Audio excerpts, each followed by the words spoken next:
All right, I got numbers. I kind of counted funny on that. You that did intro, count funny. didn't I was about to give you some heck for that because the whole point is to have like a regular cadence, not make me guess when you're gonna say click. Oh, all Well, it right. was mostly because I was like, I had 1, 2, 3, and then my mouse had disappeared, so I had to jiggle my finger to make sure the mouse was over the button. Okay. All right. All right. Anyway, okay. We can start again. Here we go. Just shift. Oh, Fix it in post. I'll fix it in post. How was your week? It was good. It's a bit of a short week this week. Yeah, we're prepping for the holidays. So That's right. since Christmas and New Year's both fall on podcast night, That's right. and I don't know about you, but I don't think I could get away with doing podcast night on Christmas and New Year's. Nor on Christmas Eve or New Year's Eve. Right. So it's Monday. So Monday it is. Yes. Well, and this week I'm on a plane on podcast night, and Tuesday night is a concert, and Thursday night is I'm on a plane. So it's either tonight or yeah, we can't miss a week. We're robotic in our you know, I think I'm going to be at the same. I had the same problem with nights. I'm at the same concert as you tomorrow night. Yeah. I'm pretty sure. And then Wednesday night, my lovely wife is lending her vocal talents to the Oregon Ballet and the Nutcracker. Yep. And Thursday night is something else going on. So there's always something going on this week. That's right. It's heading into the holidays. Pretty wild week, but last week of work for me for a couple, because I'm taking the last 2 weeks of the year off, which are going to be fun. So same here. Exactly. But that's okay. Never fear. We'll still get a couple podcasts in. We have a plan. We do have a plan. So. And as for the weekend. Oh, yes. How was your weekend? Yet another movie. I saw another movie because that's what I like to do. Jumanji 2, or it's actually Jumanji the Next Level, because I guess if you call it Jumanji 2, then we get into numbering schemes, because the end of the movie sure implied that there will be a Jumanji 3. So I saw that too, by the way. We went and saw that last night. What'd you think? So, hold on. I've got a cat jumping up on my lap. Pardon me. I'll fix that in post too. I liked it. I don't remember liking it quite as much as the first one. First reboot. Well, the second one. Because oh my gosh. I mean, the first reboot, it's hilarious. I just about peed my pants. I mean, I swear. Some of the Jack Black is hilarious, as is Dwayne Johnson. I mean, they were magnificent in the second one. But in this one they were good too. I definitely enjoyed it. I definitely had laugh out loud moments. You know, it was kind of at a wild. We just had a really crazy busy you know, weekend too, and so we had really wanted to fit it in. So I mean, I would have maybe enjoyed it a little more if I'd been a little more relaxed and hadn't been like trying to frantically, come on kids, we got to go fit in a little bit of fun right now. Sorry. We're busy sometimes. We're busy a lot of times. But anyway, it was good though. It was I enjoyed it. How about you? Yeah, I thought it was great. If you liked the first or the second one, you'll like the second or the third one. I don't know. We're getting into weird numbering. There's Jumanji the original with Robin Williams, which I thought was great too. And then Jumanji the reboot, and now Jumanji 2 the Next Level. If you liked the other one, you'll like this one too. It was a lot of fun. I really did enjoy it. And I think it gives them it's hilarious to see them playing other characters in their bodies is really what it Yes. just comes down to. In particular, Yeah. well, yeah, Kevin Hart too. Oh my gosh. Yeah. Sorry. And the new characters were just as hilarious.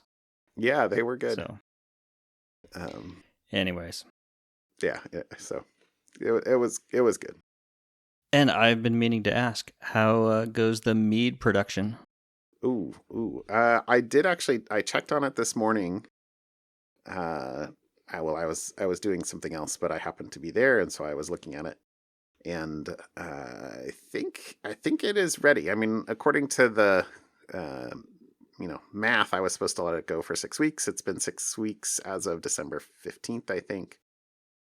The other thing you're supposed to look at, because it's not like I guess it is scientific, but the exact duration of time really depends on how the yeast grows and all that stuff. But you're supposed to basically stop the first ferment when you get a bubble every 30 seconds or so, was one of the things I read.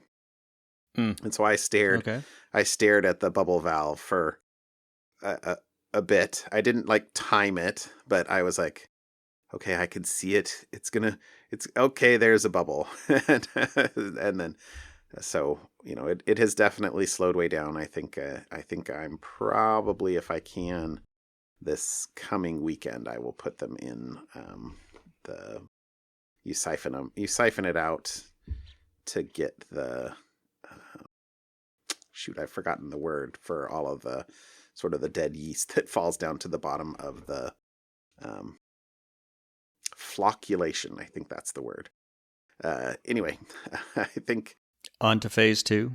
Yeah. So you siphon out all the stuff on top and leave the detritus down and put it in bottles and let it then sit for 6 months or so, hypothetically. But my plan is to kind of crack one of those for Christmas, and maybe just give it a little sip, a little nip. Maybe there won't be a full bottle, so I can have a half bottle in the fridge or something. Who knows? Anyway, but we'll see. This is not the sort of thing that an impatient person should embark upon. So I'll let you know maybe next week, assuming I'm able to bottle it up this weekend. Yeah. See what happens. I will be curious to see how it turns out, or if it doesn't. It was a waste of honey. Oh. I figure if it's too sweet, I could always just water it down. I don't know. use it as a mixer or something. Who knows? I shouldn't prejudge. All right. We'll see. So I threw one thing into follow-up for this week, just to get on into the main show here. Although it's from a really long time ago, so I'm not sure we can count it as follow-up when it's been more than a year. But this is about the right to repair. I remember. Yes. Remember this. I think I was it that right. Something fun at one point in time? Was the tractor video or something? I think it was, yeah, the people tractor hacking, maybe. Yeah, exactly. Anyway, honestly, this week, since we had a really short week, when I knew we were going to be recording tonight, I actually was like, oh crap, I need to go see what else happened that I hadn't put in Slack. And this was actually at the top of Hacker News, and I was like, oh, whoa, check that out. So this was, it's not really a big deal. It just happens to be related to something that I care about. But this is a farm bureau in Nebraska, basically, that voted 176-1 to support right to repair legislation. Basically, it's not binding or anything like that. It's not like it was the legislature, or right. or something along those lines. So it's the struggle continues, so to speak. But the other funny thing when I saw this, and I was like, oh, I'm just, who's the one? So you have, you know who the one is. You have you have the 100 and I don't know if it's an open vote or a closed vote sort of thing, but you and your 176 closest pals, and you're the person that says no, I don't want the right to repair. So in my head, I'm like, well, that's probably the owner of the Nebraska John Deere dealerships or something like that. I don't know. Well, Oh, either that or the guy who didn't quite understand what the question was and said no, but really meant yes. oh, right. Or what's those toothpaste commercials? 4 out of 5 dentists, and what happened to the fifth dentist? And he has a squirrel up his leg, and he's like jumping. That's I don't know. yeah, Sorry, I'm remembering some commercial like that. Oh, yeah. so thank you for correcting my spelling. That's all right. Oh, anyway, so there you go. Now I'll throw that out there for right to repair. Struggle continues. Although the other funny thing that was in that article was about some of the delaying tactics that the tractor companies are engaging in to just kind of kick the can down the road and sort of stall. No, Which, yeah, stalling democracy. Who would have thought? yeah, never. It'd be the first time ever in the history. All right, how about a topic? What do you got for me tonight? All right, so this week, this is kind of follow up, but kind of hit home. So to me, because it has happened to me personally, so I thought, well, we'll just make this a topic and another reminder. This was actually dropped in the Slack by one of our friends over across the pond, as they say. Wayne dropped this in the Slack. It is if you pump your gas, your credit card numbers could be stolen. Visa warns. So pretty much sophisticated hackers now know how to target your gas station. Last year, was it last year about this time or 2 years ago now? I am pretty sure that I got hit by a skimmer at a gas station in Arizona. And I usually try to, if I'm at a gas station, try to rub my finger on the thing and just kind of wiggle it, make sure it moves, or an ATM machine to see if there is one. Mm-hmm. I don't do that much here in Oregon because you don't actually get to pump your own gas in Oregon. You just kind of hand the guy the card. Right. But when you're traveling outside of the state, you try to do that. Well, this would not have saved me how this exploit works, because according to Visa, how the breach happens is the hackers actually find a way into the gas station's network. And since everything is connected now, the gas attendant is on the computer behind the retail desk, behind the desk, and he clicks on a phishing email, gets the malware installed somewhere on the internal network, and then it goes hunting around for magstripe readers and any kind of readers that are connected to the network that don't use the PIN code or the chip. And so the customers go to the pump, which are connected to the store on the inside, which is now infected. They swipe their card, and the software intercepts that card information before it gets encrypted. So it's just unencrypted card information, and it's just the software. And Visa has said they have discovered multiple different types of attacks using the technique. But in this specific, they didn't say which gas stations were located.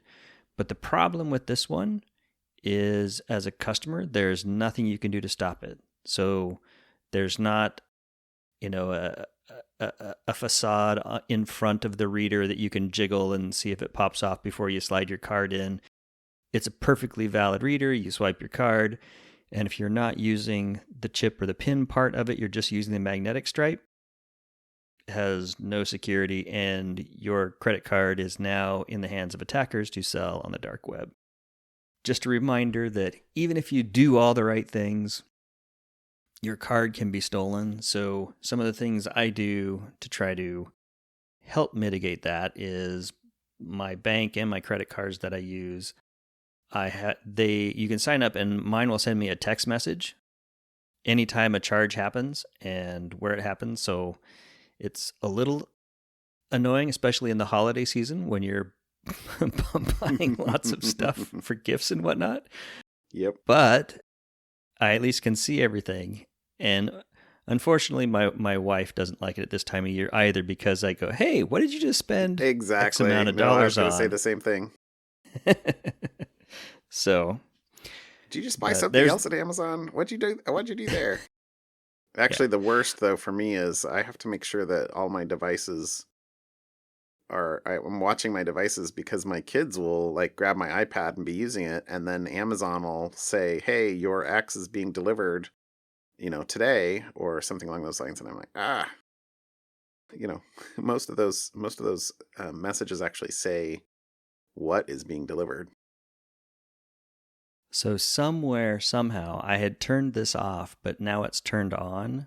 My Amazon cylinder, the little ring around it turns yellow, and I can ask it for tell me the notifications, and it will announce what has been delivered and what is being delivered.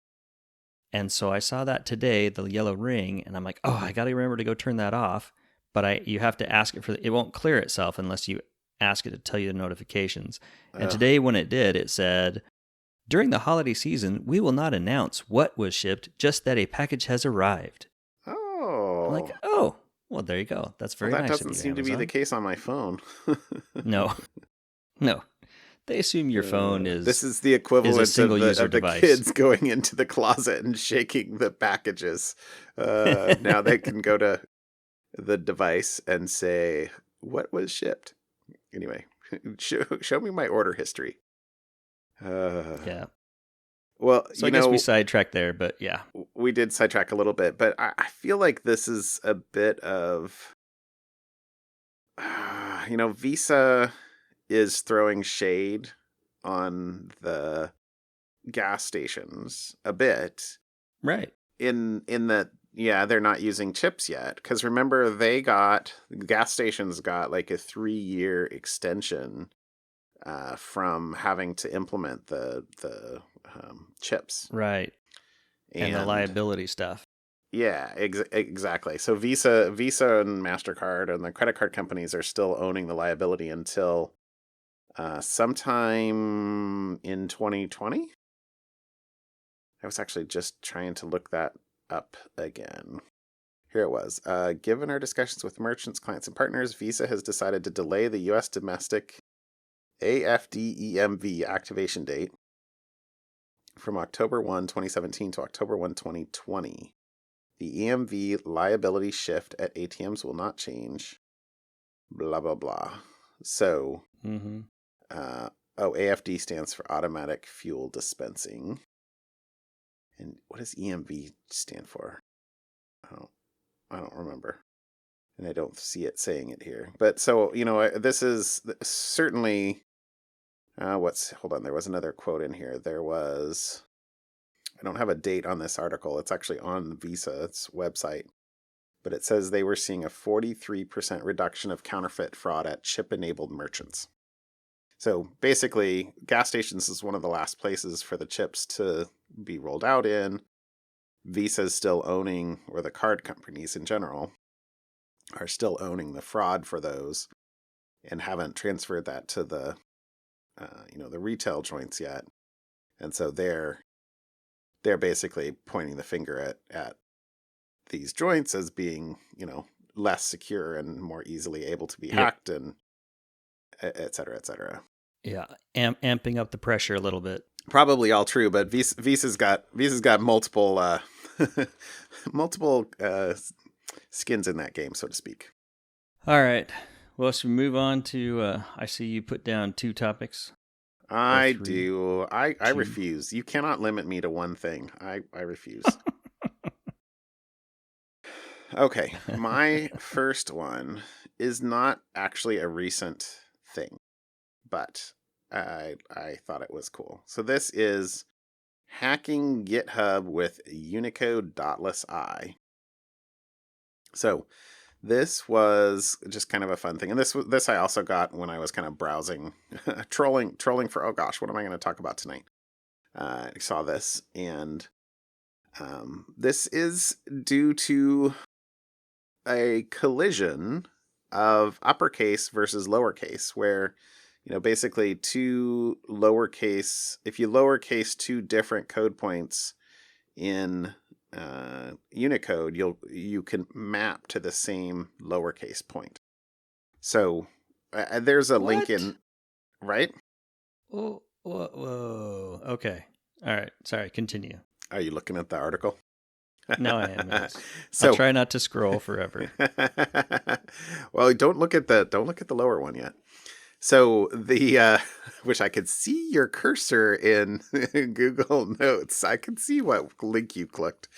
So the specific vulnerability here is something that you have to think about in lots of places, because sort of code point hacking is something that can be taken advantage of in many different places. So things that, for example, you can have non-breaking space characters. So, the string that the user's looking at isn't necessarily the string that is actually on this, actually on the screen.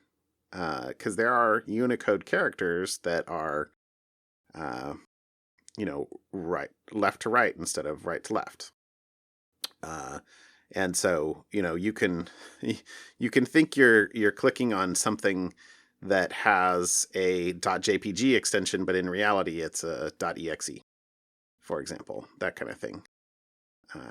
Or you can, the string that's being displayed in Finder or in Windows Explorer isn't the actual string on the file system. We can have some collisions on that. And actually, we've written some McAfee's written some blog posts about some of that stuff over time too. If you search for evil twins, you can pull up those posts. But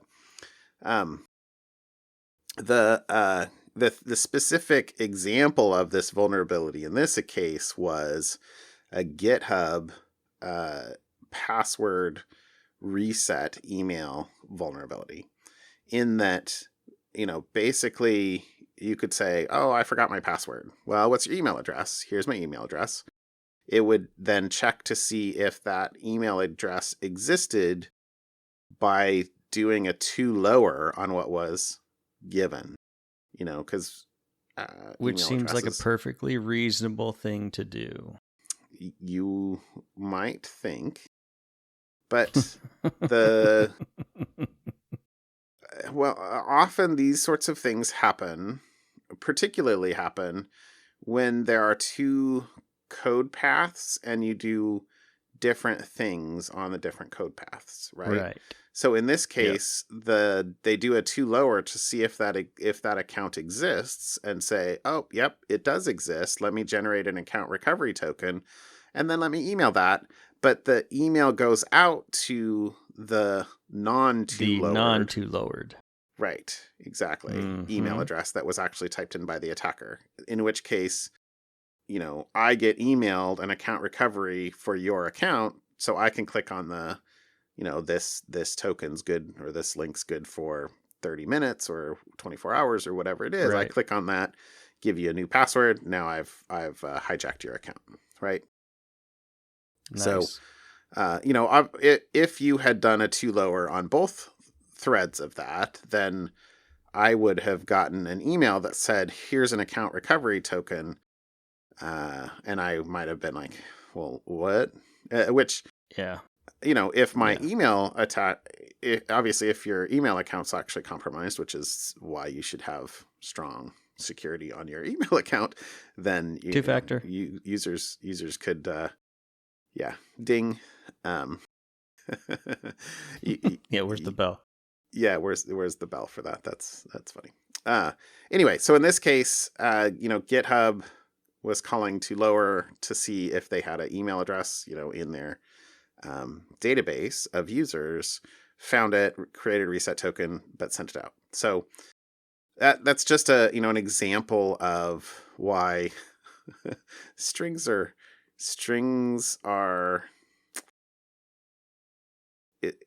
It's just another example of it's amazing that anything works. It's amazing that anything works. Yep. But the other reason I totally had to do this topic was because of that second link that I will have to put in here, which is to this long article about Unicode. So this probably should be my something fun, honestly, because this article is titled "Unicode is Awesome," and it is super long. So this is from a couple of months ago, but it talks about just the basics about Unicode and code points and how to convert between code points and character codes. I don't even quite get the high surrogates, low surrogates yet. I don't know. I basically have put Unicode in a bucket that says you can have 2 bytes, 3 bytes, or 4 bytes per character, and you should use it all the time. But beyond that, it's relatively black box for me. I couldn't I couldn't write quote unquote Unicode parsing code, in my sleep or anything like that. Yeah. Oh, but there's lots of fancy stuff, and this I'm is scrolling totally through cool. this. This is cool, right? This was fun. This was the main reason why I was like, should this be a topic? And then I was like, wow, this is really cool. All right. Okay. Anyway. Okay. I'm sorry. I'm looking down there at the zero width joiners that are how you can combine Unicode things together. So. Okay. For homework. That's homework. Okay. My other topic, which is probably the main topic, is actually this blog by Emmasoft that was about ransomware. And this is called The State of Ransomware in the US, Report and Statistics 2019. Oh. And this is another, I'm sorry, if you're going to actually go follow the links that I put in here, you've got a lot of reading ahead of you. Because this is a pretty long thing as well. But the funny thing about this says, the very first line of this report was originally scheduled to be published on January 1st, 2020. We have, however, decided to release it immediately due to a recent incident in which a ransomware attack may have resulted in a municipal government's data falling into the hands of cyber criminals. Blah, blah, blah. So they actually released So it was going to mess up my numbers, so we're going to publish it now so I don't have to put an asterisk on it. I would phrase it perhaps maybe just as much in terms of opportunistic, but that we know that this is going to have another spike in interest, and we can maybe capitalize on that by pushing out this big report, which has a bunch of tips, tricks, to-dos, surf the latest wave of media, I guess. So, but there's a lot of good stuff in here.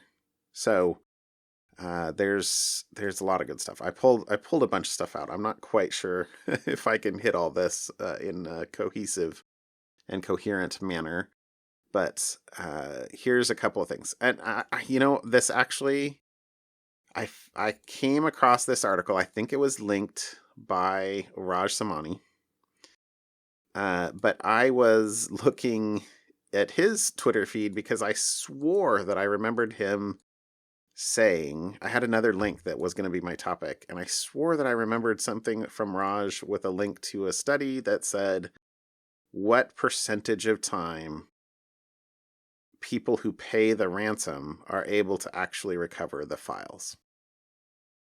I remember seeing that find it as well. Right? Did he delete the tweet? Did I not go back and hit far off in history? I don't remember. Anyway. Serenity now. I can't remember. I couldn't find it. So, anyway, but he had this other link, which I wound up following, which I was like, well, this is awesome. I will just change my topic to this. So here's a couple things. So in 2019, the US was hit by ransomware attacks that impacted at least 948 government agencies, educational establishments, and healthcare providers. 948. That's a lot. At a potential cost in excess of $7.5 billion. That's a lot. Uh-huh. I mean, it's a lot of money to me. Might not be a lot of money to you, but it's a lot of money to me. Pocket change. Yeah. Whatever. Including 103 state and municipal governments and agencies and 759 healthcare providers. So, which, I mean, hospitals have been in the news a lot this past year. Uh-huh. I would not have guessed 759, but I presume the data's farther down in the report because they did start breaking stuff out farther down. But let's see.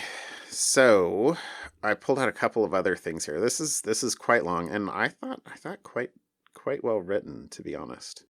So another quote that I pulled out was ransomware incidents increased sharply in 2019 due to organizations' existing security weaknesses and increasingly sophisticated attack mechanisms specifically designed to exploit those weaknesses. In previous years, organizations with substandard security often escaped punishment.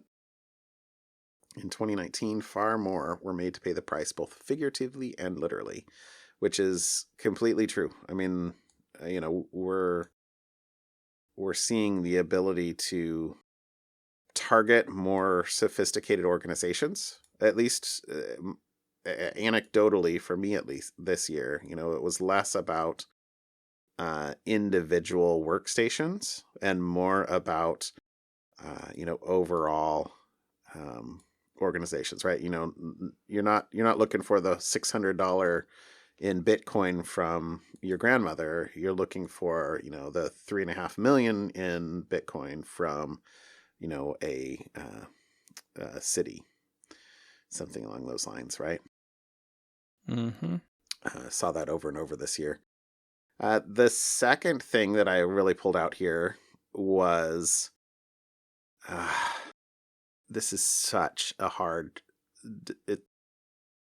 There's a decision of pay or not pay that needs to be taken, not in microcosm, but in macrocosm. So this isn't... I'm not quoting here or anything like this, but the problem is that the incentives for the individual agency or the individual mayor or the individual sort of city council is, well, I'm paying for insurance, so I can basically just I have cyber insurance, so if I pay my my $10,000 deductible is one of the numbers they had in here. I pay my $10,000 deductible. The insurance agency pays the rest of the ransom, and we get back to business.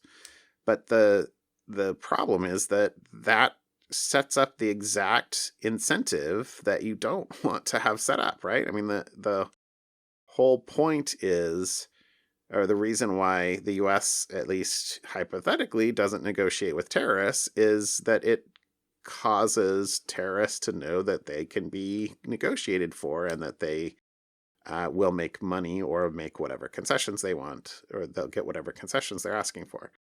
And so another quote in here is that such decisions should not be made on the basis of a simple cost-benefit analysis. The question of whether to use tax dollars to pay off extortionists is not a run-of-the-mill business decision, and the cheapest option is not necessarily the best option. And I'm skipping a bunch, but while this may increase costs initially, it would be less expensive in the long run. The notion that preventing public agencies from paying ransoms when other options are available may cost more initially, but be less expensive in the long term. And then last thing is it seems bizarrely inconsistent that the U.S. government has a no concessions policy in relation to human ransoms, but places no restrictions whatsoever on data ransoms. So that's kind of the lead in to another section of the whole report was what to expect more of. And regarding data. I mean, obviously, ransomware is ransoming your data, but in November, there was an attack on a particular firm, but that the double whammy that they said here was, Mm-hmm. in this case, not only was the data encrypted, but it was also exfiltrated, or much of it was exfiltrated, and then it was basically a ransom for doxing. So, Right. they said, not just you want your data back, but if you don't pay us the ransom, we're going to release this trove of sensitive data, which, depending on who it is, especially for the public sector agencies that have been compromised in the last year, there may be data in there that is, of a particularly sensitive nature, and Mm-hmm. having that publicly released may be more trouble than otherwise. I'm not. I think most of the time we have a irrational um, belief that our data is more valuable than we think. So, for example, I seem to remember with Sony, right? The Sony had a whole bunch of stuff Mm-hmm. leaked a number of years ago, and at the end of the day, at the it wasn't that.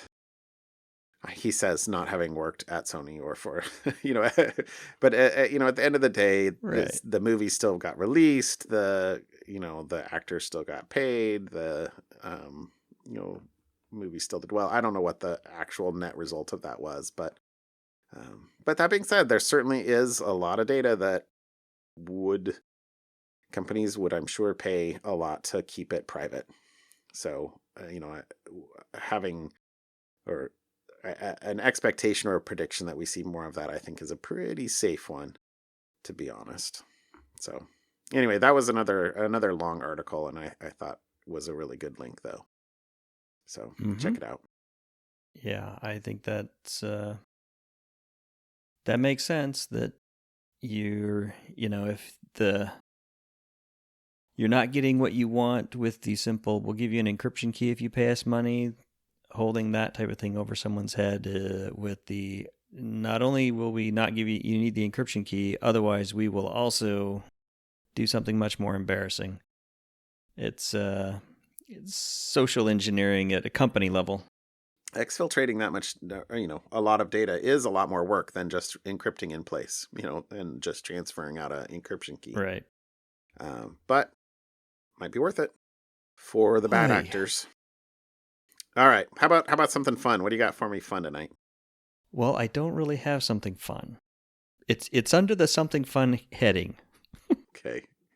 You're confusing me.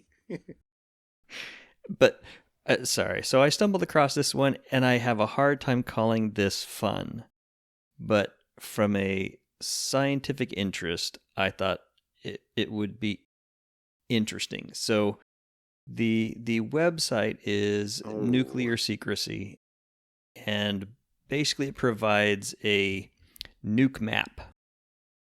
So you basically take a globe anywhere on planet Earth and grab a point, and you can select. So I have, hometown of Portland here, and you can select the type of bomb you want to have go off from, the Hiroshima bomb, the Nagasaki bomb. You can pick any number of different types of bombs, nuclear warheads, and then you click a big red button called detonate, and it shows you basically a radius map of what would happen and what the blast radius, the thermal radiation radius, air blast. It's interesting, I thought. Hmm. You can actually have it estimate casualties and radioactive fallout. So depending on which way the wind's blowing, how far does the fallout, the radioactive fallout go? If the bomb explodes in the air or if it explodes on the surface, what would be the differences? So I like I said, I don't know if I'd call it something fun, but it was very interesting to kind of plot that and give you a very visual sense at how destructive humans have decided that they can be, potentially. So. Wow. Okay, yeah, sorry, Yeah. I'm now detonating Mm-hmm. various bombs over Portland. Yeah, let's not do that. Yeah, and you can well, if you go to Nukemap, there's also a missile map, which will basically just show you the range of, you can go selecting the different types of missiles and where the air base was, and how far that missile could travel. Hmm. So the ICBMs, pretty much there's no place on Earth they couldn't reach.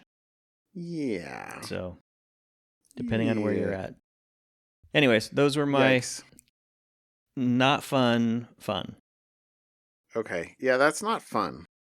Let's not pretend that that's fun. No. Oof. But it's interesting.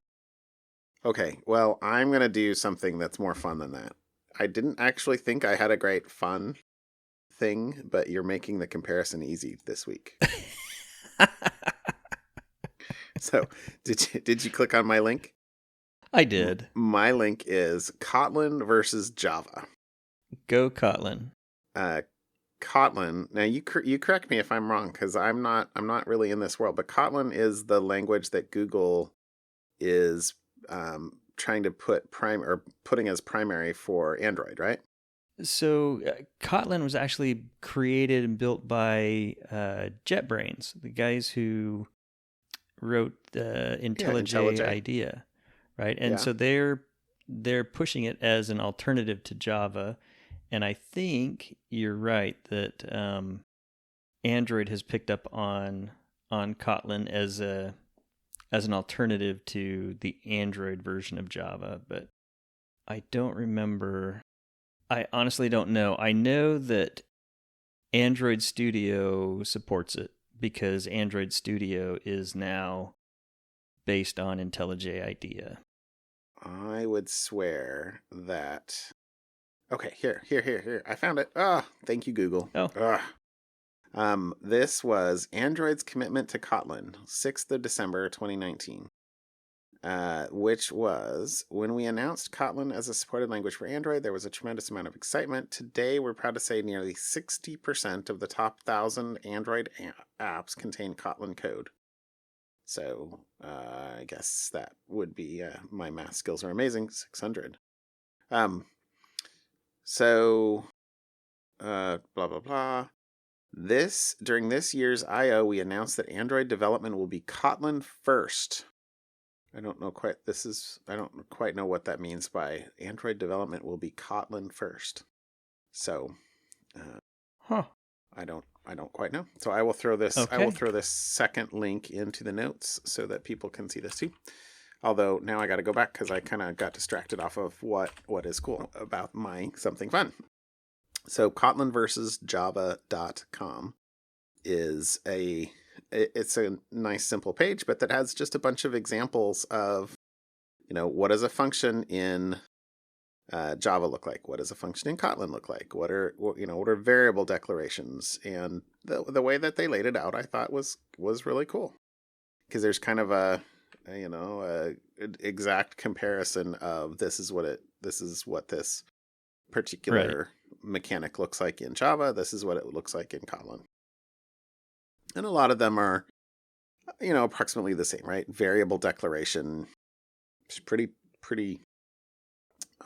terse already. So you're saying var with a, w:\int on Kotlin, and you're saying int w in Java. Okay, whatever. So essentially there's optional, well, I'm not quite sure that it's optional typing. But on the top of the page for Kotlin versus Java, there's, the basics. There's, what are class declarations like? What are collections, using collections like? So lists, maps, that kind of stuff. What is concurrency like? So Kotlin clearly has sort of first class support for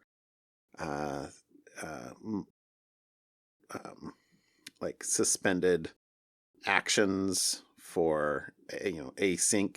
Although Java has support for async these days too. But the Kotlin examples certainly are more legible. They contain a lot fewer characters, let me just say. I'm sorry, I'm reminded of that eons ago post by Steve Yegi for Life in the Kingdom of Nouns. Something like that, right? Do you remember that? Yes, take you back 10 years. That. Yeah. I had never really played around with Kotlin other than to see it bandied about. But I've never written anything in it, no. Looking around through it, there are some things that are similar to Swift. Just some of the syntax. It wouldn't surprise me. Yeah, it's sort of, I'm sure, a bit of a reaction to the push on Apple's part for higher level, easier language. I mean, Java is certainly easier. I would say Java is certainly easier than Objective-C, but it certainly Kotlin makes it. Kotlin, this site, whether targeted chosen examples or not, certainly makes Kotlin look simpler, far simpler than Java. So, but anyway, check it out. I thought this was kind of cool. Yeah, Kotlin versus Java. That is kind of cool. Okay, much more fun than missiles and nuclear blasts. Yeah, I agree. All right, dude. Call it a show? Yeah, call it a show. And then we'll be back next Monday. All right. Talk to you later, Eric. Bye. See you, John.